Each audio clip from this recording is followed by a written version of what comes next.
Demak, bugun sizlar bilan inha savollaridan birini ko'rib ketamiz. Inhaning grant imtihoniga tushadigan savollarga o'xshaydi. Bizga fx funksiya berilgan, u qandaydir demak ko'p xat ko'rinishda demoqchi. Va mana shu limit berilgan, mana bu integralni hisoblashimiz kerak. Xo'p, limitni yozib olaylik. Limit x intilganda 2 ga demak suratida bo'lyapti. Integral berilgan 1 dan x gacha x minus t ft dt taqsim x minus 2 teng 3. Xo'sh, mana shu limitni o'zidan biz bilishimiz kerak bo'lgan ikkita ma'lumot chiqadi. Birinchi ma'lumot, inhaning savollarida juda ko'p uchraydigan holatlar bilib qo'yishimiz kerak. O'z aslida limitni hisoblash tartibi qanaqa bo'lardi? X o'rniga 2 qo'yiladi. X o'rniga 2 qo'yganimizda suratida 1 dan 2 gacha 2 minus t ft dt taqsim 0 teng 3 bo'lib qoladi. Bu nimani bildiradi? Javobi 3 chiqishi kerak ekan. Agar suratimiz biror bir musbat son chiqadigan bo'lsa, musbat son 0 ga bo'lsak, plus cheksizlik chiqadi. Lekin 3 chiqmaydi, demak musbat son emas. Agar suratimiz manfiy son turadigan bo'lsa, unda minus cheksizlik chiqadi, lekin yana 3 chiqmadi. Demak, bundan ko'rinadiki, bittagina yagona holat bor, surat 0 ga teng bo'lgan. Ya'ni bu nimani bildiradi? 0 taqsim 0 aniqmaslik. Aniqmaslikdan keyin boshqa qoidalar asosida uni javobi 3 chiqqan deb tushunishimiz kerak bo'ladi. Xo'p, demak, biz hozir suratdagi x o'rniga 2 qo'yilgandagi 1 dan 2 gacha bo'lgan integralni 0 ga tengligini bilishimiz. Bu birinchi tushunishimiz kerak bo'lgan ma'lumot. Mana shu integral 0 ga teng. Buni yana ham soddaroq qilib yozsak bo'ladi. Alohida ikkita integralga ajratishimiz mumkin. Agar qavsni ochadigan bo'lsak, 2f t minus tft dt teng 0. Va ikkini alohida integralni ajratib oladigan bo'lsak, ikki qavsdan chiqadi integraldan ft dt minus 1 dan 2 gacha tft bo'ladi bu yerda. tft dt teng 0. Mana shunday ko'rinishga keladi. O'zi teng 0 bitta integralimizni narigi tarafga o'tib, ikkalasi tengligini ham bilishimiz mumkin bu yerda.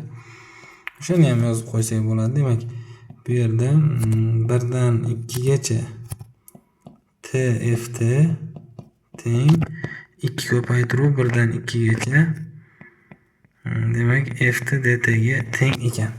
Bu birinchi bilishimiz kerak bo'lgan ma'lumot. Ikkinchi yana nimani bilish mumkin? Endi 0 taqsim 0 holat bo'ldi. 0 taqsim 0 holat bo'ldi va undan javob 3 chiqish uchun boshqa qoidalar ishlatildi. Eng ko'p ishlatiladigan qoidalardan biri bu L'Hopital teoremasi. L'Hopital teoremasi. Ya'ni 0 taqsim 0 aniqmaslikka kelgandan keyin limitni hisoblash uchun suratdan alohida va mahrajdan alohida hosila olish mumkin. Limit x intilganda 2 ga demak integralimiz 1 dan 2 gacha x minus t ft dt taqsim x minus 2 teng 3. Mana shu limit berilgan edi bizda. Bu limitda suratdan alohida, mahrajdan alohida hosil olishimiz mumkin. Suratdan alohida va mahrajdan alohida hosila. Demak, limit x intilganda 2 ga mana bu yerda demak 1 dan 2 gacha emas, 1 dan x gacha ekan. 1 dan x gacha ekan berilishida. Buni alohida suratni alohida yana qavslarni ochib chiqamiz. Demak, 1 dan x gacha x ko'paytiruv ft minus t ko'paytiruv ft dt. Mana shundan hosil olishimiz kerak. Mahrajdan hosila 1 bo'lib ketdi. Demak, yana limit hali suratdan hosil olib bo'lmadik. Suratdan hosil olib bo'lgandan keyin x o'rniga 2 ni qo'ya olamiz. Bundan bu integralni ikkitaga ajratib yuborish mumkin. 1 dan x gacha x ko'paytiruv ft dt minus 1 dan x gacha t ko'paytiruv ft dt. Mana shundan hosili 3 ga teng. Bu yerda x ni tashqariga olib chiqish mumkin, chunki t bo'yicha integrallayapmiz. X o'zgarmas son sifatida qaraladi. Limit x intilganda 2 ga x ko'paytiruv 1 dan x gacha ft dt va qolgan integral.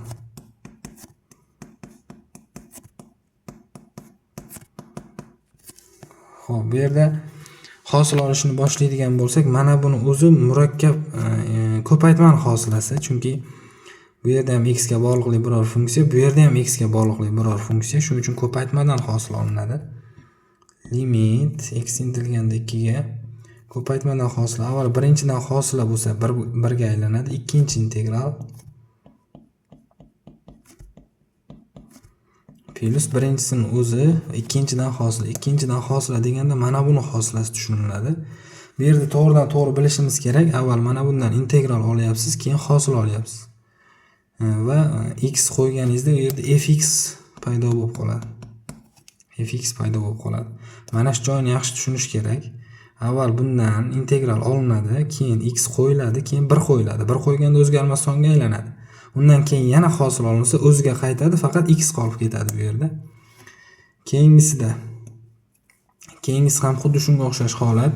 Mana bu ichkaridagi funksiyadan integral olinadi, x qo'yiladi va yana hosil olinadi. Ichkaridagi funksiyada x qolib ketadi. X ko'paytiruv fx. Mana shu narsa 3 ga teng. Bu yerda bular qisqardi. Endi limitni hisoblash uchun x o'rniga 2 ni olib borib qo'yamiz.